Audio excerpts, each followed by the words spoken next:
Following program already in progress. For God, whatever, he is found wandering a Florida highway with not much more than flowing white robes and a beatific smile. He first tries to charm home shopping executive Jeff Goldblum, and even more so, Goldblum's colleague, played by Kelly Preston. Are you in trouble and in need of my help? Oh, no. Thank you. No, no. Oh, yes, you are. No, we're not. Stay there. I'm coming over there. No, thank you. Stay right there. Over. No, stay there. Stay there. You need my help. No, no, no. No, no. Oh, sorry. Oh, my God. No, no, no. No, no. Go back. What is he doing? He's not even looking here. See, I was right. You do need my help. G's initial approach to selling is to be so nice that his good vibes apparently will make viewers look more kindly on the dubious products up for sale, maybe behind his back. G is into healing, and the depressed Goldblum is his first project. In effect, G is selling better mental health. Compliment his dress or his hairstyle or something. You look great today, Ricky. Something, that's reassuring to him because he has very, very low self-image. This is the lowest moment of my life. And the second thing is you hug him. No, this is the lowest moment of my life. When G is actually on the sales floor, he at first makes a mockery of what's being sold by celebrity salesperson Morgan Fairchild. Fascinating. May I see the remote control unit there? Can I? Ooh, don't hand your life over to him. I think this would be fantastic for a surprise birthday party. Surprise parties, you could say, surprise! It's your birthday! Holy Man is a gentle comedy when I wanted and expected something more biting. So maybe I wanted Holy Man to be more conventional than it is, with, say, Eddie Murphy hitting the sales floor and becoming a national success, and then perhaps having to live with the consequences of bilking the working class. I also would have appreciated more behind-the-scenes trade secrets of home shopping selling. As it now plays, Holy Man is simply too polite to be the hugely entertaining film I thought it was going to be when I heard the words Eddie Murphy and home shopping put together. We are on completely the same page here, and one of the things that really disappointed me is how badly the Eddie Murphy character is written, because if you're going to have this guy who allegedly is a holy man, they give him something original and provocative to say. I mean, most of his dialogue sounds like it's recycled out of greeting cards. Yeah, and then boring. There's no tension between the romantic couple. Oh, no. And the satire about the home shopping network seems to belong in a different movie. Well, and again, not to teach us anything about home shopping. That's not fair. Yeah. I think on the character of Eddie Murphy that I wanted to see him do Axel Foley. Instead, I see him do Timothy Leary, maybe. You know, there's a rule. Eddie Murphy's good movies are the ones where they really start with good material, and the bad ones, they depend upon Murphy to bail them out. They didn't give him. On the page, you can see there was nothing here for him to work with. No, this should have been hilarious, and it isn't. Okay, our next movie is a lacerating comedy of manners, Bad Manners, and that's its title, Bad Manners, based on a play by David Gilman. Bonnie Bedelia and David Strathern play a married academic couple with an issue simmering just beneath the surface. He has just been denied tenure, and he's mad about it and about her success. As weekend guests, they welcome another couple, played by Saul Rubinek and Caroline Feeney, as his much younger new lover. A successful musicologist, Rubinek is in town to give a lecture on what he thinks is a momentous discovery. What else you need to know is that Rubinek and Bedelia dated in college. The two former lovers take a stroll and have a frank talk that reawakens old feelings. Sex hasn't been a large part of our lives. He doesn't find you attractive? I don't know, I guess not. Well, you are as much as ever. Now comes the emotional showdown. There is buried tension here because each couple suspects the other one of having stolen a $50 bill. You know, you may think maintaining good manners to be only so much hypocrisy and civility of veneer covering an unexamined and bankrupt life. But for the sake of counting yourself among civilization's discontents to accuse us of thievery? Rubinek's paper involves his discovery of a passage of genuine medieval music in the middle of a modern composition that was allegedly created randomly by a computer. Well, how did it get in there? Julie Harris is brilliant as the brutal editor of a scholarly journal. It's a hoax, pure and simple. It's not possible. It's just not possible. We worked on copies only. We never even touched the original. What? Well, I was told at MIT that the checking software could have been written to alter what it checked. Even the original could have been changed. Bad Manners is one of the real discoveries of the autumn movie season, a film that combines sexual tension with academic intrigue and then stirs it all up with a device of that $50 bill. Now, $50 isn't a lot of money to these people, but it's the principle of the thing, showing each side that the other may be guilty of bad faith. There's also that intriguing snatch of old music in a modern computer-generated composition. Now, where did that come from, and how did it get in there? Is it proof of the existence of God, as its discoverer speculates, or has a trick been played on him? Bad Manners is sex wrapped up in two intellectual whodunits at the same time, and it's a lot of fun. Oh, it's very good. Yeah. We constantly complain on the show that we don't get characters who are very smart. Here we've got them. And so this intrigue is taken at another level because they're playing at another level, and also they've got the gut sexual instincts as well. It's terrific. You know, it's interesting because they are very smart, and they're smart at outsmarting each other and smart at playing these psychological games. And at the same time, this business of the circulating $50 bill is almost juvenile. Eventually, as that bill goes around and around, it's almost like a comic routine. Yeah, and I was amused that I followed the bill. You did too, didn't you? I mean, it is tricky. It's been worked out very cleverly by the screenwriter here. You're right. Okay, coming up later in the show, Sharon Stone is the mom of a precocious youngster who dreams of becoming the Mighty in a movie based on the children's bestseller Freak the Mighty. And coming up next, Stephen Baldwin falls hard for Gina Gershon in One Tough Cop. I don't think there's anything I would have done any different. God is my witness. I believe I can call. My Space Jam buddies and I stay in close touch with MCI's 5 Cent Sundays. Just 5 cents a minute every Sunday. Along with low rates all week long. Call 1-800-SUNDAYS to become an MCI customer. I believe I can call. Just one look, that's all it takes. Switched from cable to DirecTV to get all the Broncos games from their new home in L.A. Got DirecTV for all the pay-per-view movies. Hasn't been to the video store since. Saw the digital picture and sound on DirecTV while shopping for a home theater system. Signed up on the spot. There are over 3 million others for whom all it took was just one look. So, what are you looking at? When you combine Reese's Peanut Butter Cups and Crispy Wafers, the combination is irresistible. Reese Sticks, the crisp you can't resist. We're having a 48-hour sale here at American Furniture Warehouse over this holiday weekend. We've marked down everything in every department at every American Furniture Warehouse showroom.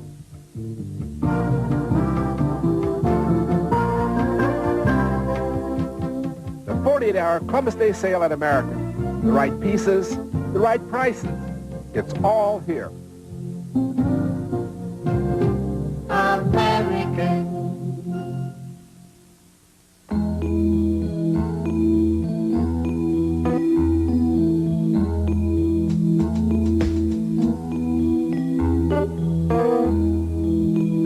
A woman spends her entire life responding to a changing body.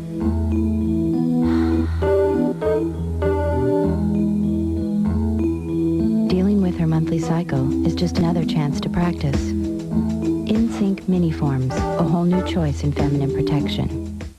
I grew up in a neighborhood where organized crime was a way of life. But I never knew those people as criminals. To me, they were fathers and sons. Childhood friends I went to school with and sat next to in church. That's Stephen Baldwin as a detective under investigation for fraternizing with criminals he's known since their childhood together in the same New York neighborhood in One Tough Cop. An utterly conventional macho cop picture that may have one dubious honor. I wasn't keeping count, but on a per-minute basis, One Tough Cop may contain the blank you phrase more often than any other movie in film history. I suppose Scarface with Al Pacino, or more recently Goodfellas, might be the runners-up. I will now leave this to the minutia counting editors at Entertainment Weekly to assign a freelancer to check it out. I'm just making clear I can't be responsible for Hut. He's going crazy. Baldwin's lifelong buddy is a mobster played by Mike McGlone, and they eventually are in conflict over a woman, beautiful Gina Gershon, who radiates as much pure carnality as any actress today. This is all wrong. You gotta tell me.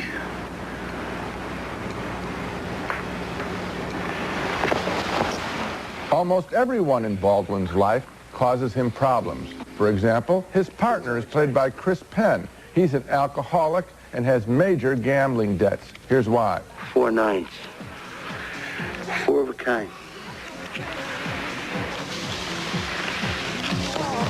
Hey, Duke, sometimes life's a real kick in the ass. He could use a poker lesson from Matt Damon and Rounders.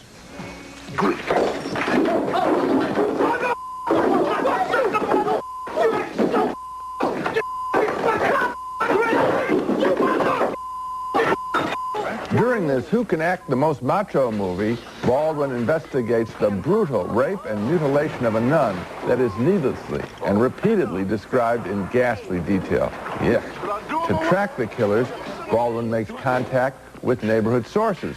But look at the overkill in this scene, typical of the movie.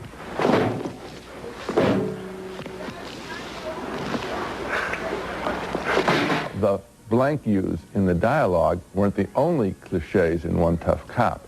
The stare-downs with the guns drawn, the kisses of macho respect among these boyhood chums, and all their reminiscences. It's all over the top, no matter that we learn at the end that this is based on the story of a real cop. And of course, that made me think of Frank Serpico, a more interesting real cop. Well, it's based on the story of this real cop, Bo Deal, but on the other hand, at the end it says his character is real, but everything else in the movie is fictional.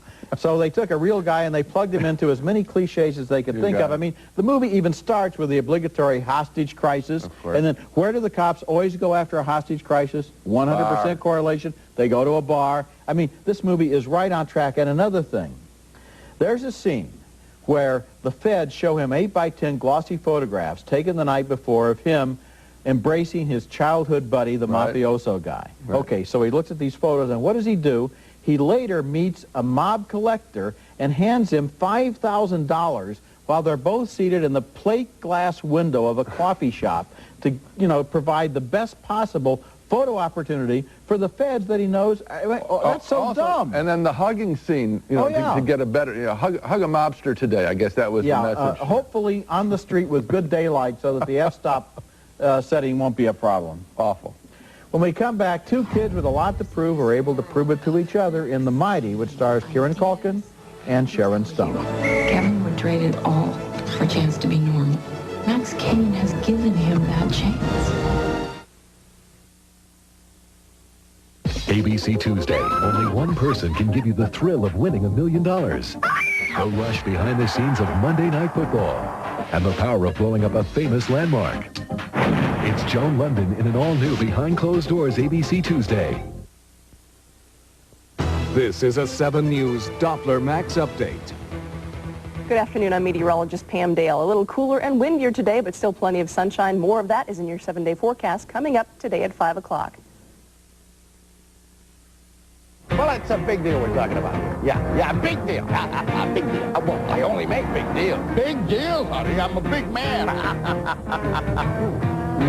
Honey, I do nothing that's small. Uh-oh. Better get Mako. Car repairs aren't a big deal when you come to Mako. Free body estimates and ambassador paint service for $189.95 are the big reason to say, uh-oh, better get Mako. You're leaking!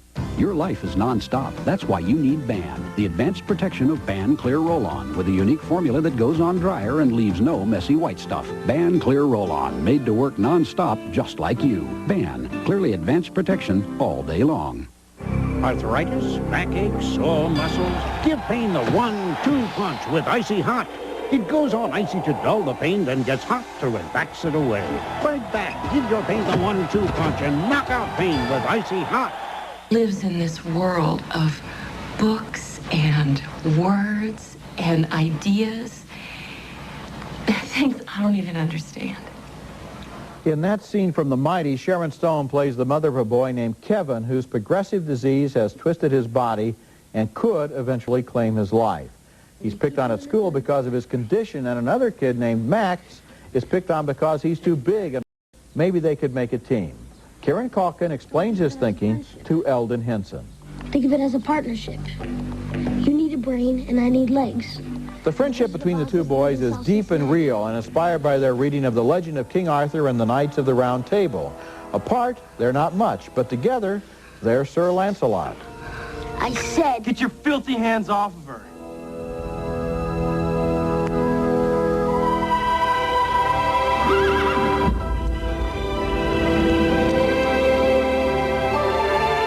Max's grandparents are played by Harry Dean Stanton and Jenna Rowlands, who fear the worst and are surprised here by good news. Max. Mr. and Mrs. Penniman. I'm okay. Okay. Go give me his blanket. I'll be right back. You have a brave young man here. The Mighty is based on the best-selling teenage novel Freak the Mighty, which is one of the biggest publishing successes of recent years. It's a wonderful movie, especially for its target audience, which will learn that problems can mean opportunities, that friendship can help you out of tight places, and that no child is completely a captive of a sad childhood if he can read and has books. Well, I think it's a very powerful film, and it's such an original concept with the two of them joining forces, and as you said, with friendship being a powerful force, that I think it's irresistible. There isn't a kid that shouldn't see this picture. Oh, I was very moved by it, and I think it's handled very intelligently. The little kid played by Kieran Culkin doesn't get all soppy and sentimental. I think little Kieran is really better at playing little boys than his brother Macaulay was, frankly, believe it or not. And the older boy, or actually he's not older, but larger, Eldon Henson, right on target, finds exactly the right way to play that kid who's halfway between being wounded and being hopeful. You know, it's interesting. I'm sure that Kieran Culkin, probably because of his name and the character, will get the most attention from this picture, but I'm glad you singled out the other actor who does a magnificent job, Eldon Henson. Okay, next film, and it is the thoroughly entertaining, masterfully acted farce called The Impostors, about the hilarious misadventures of two unemployed actors in the 1930s. Buddies in sort of a Laurel and Hardy look-alike way, played by the consistently entertaining Oliver Platt, he's the big one, and Stanley Tucci, the small one, who also wrote and directed this picture.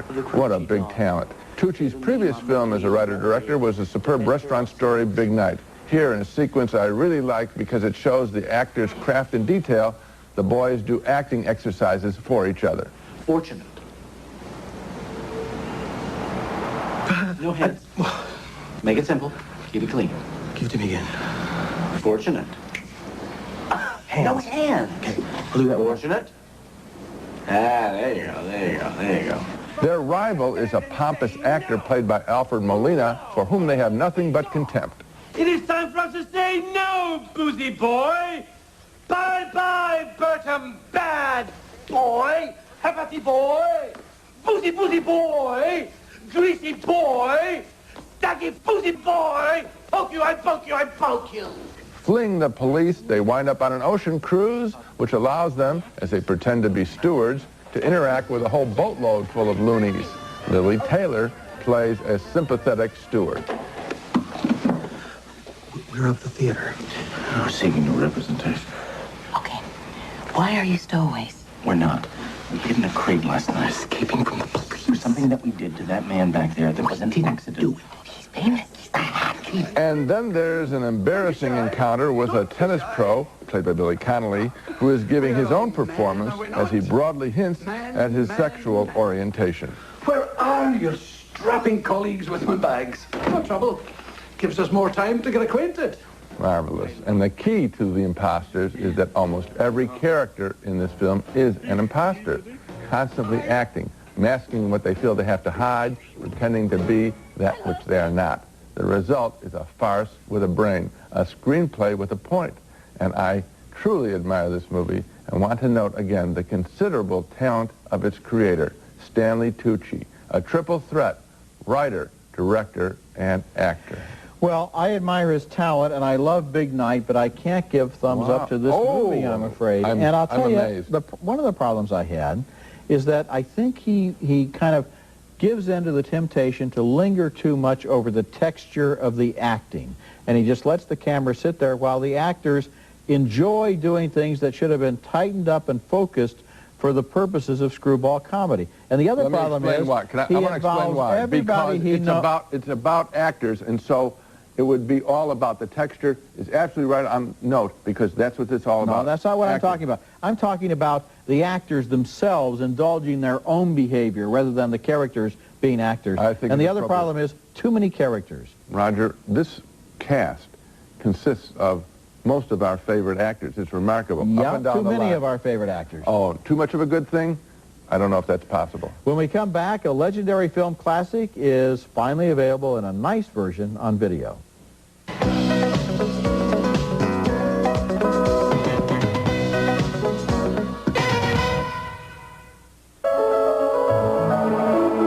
Movies have taken us places beyond our imagination. Now you can take those movies to places you never thought possible. Introducing the Silhouette Premiere from Oldsmobile. The first minivan with a video entertainment system built right in. It gives motion pictures a whole new meaning. The Silhouette Premiere. Only from Oldsmobile. Hey, don't say a word. I just called to tell you I love you. Sprint introduces short calls free. I know we live miles apart, but I just can't get you out of my mind. Now, when you switch to a dime anytime, a quick hello or getting someone's answering machine is on us. Not that I need to know, but how do you feel?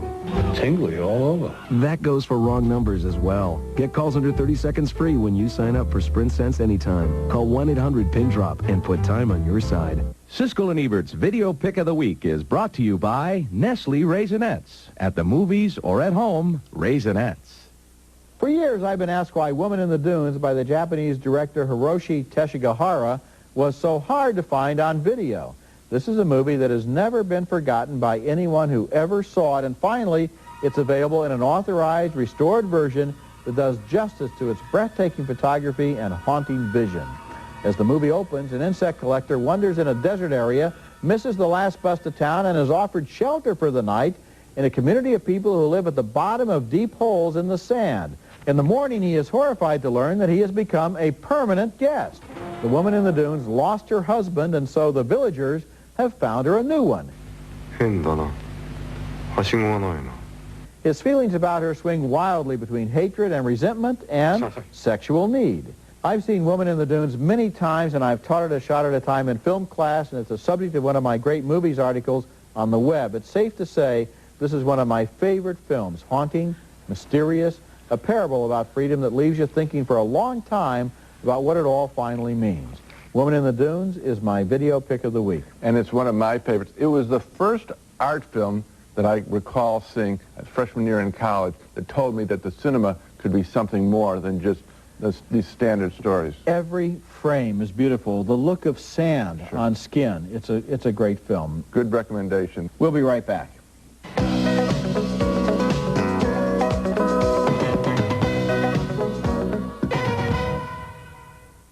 Only on video. Disney's new movie, The Jungle Book Mowgli's Story. Join Mowgli and his pals on the cool adventure that's got all the animals talking. Oh, yeah?